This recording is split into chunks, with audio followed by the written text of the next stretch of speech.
Hindi raw kinakabahan ang Malacanang sa halos sunod-sunod na pagbisita ng iba't ibang politiko kay dating Pangulo at ngayon Congresswoman Gloria Arroyo. Sinabi yan ng palasyo matapos ang pagdalaw kahapon kay Arroyo ni dating unang ginang at ngayon Ilocos Norte Representative Imelda Marcos.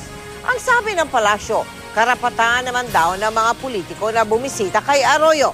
Wala naman daw masamang hangarin si Pangulong Aquino kay Arroyo. Ang korte daw ang nagtakda na i-hospital arrest si Arroyo base sa kanyang kondisyong medikal.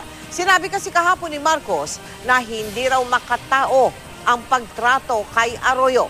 Noong rehimen Marcos daw, pinayagan pang magpagamot sa Amerika ang ama ni Pangulong Aquino na si dating Senador Ninoy Aquino.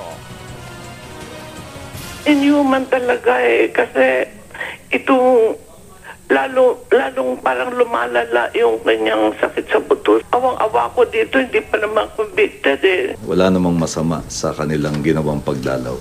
Ang Pangulong Aquino po ay walang masamang hangarin laban kay dating Pangulong Arroyo.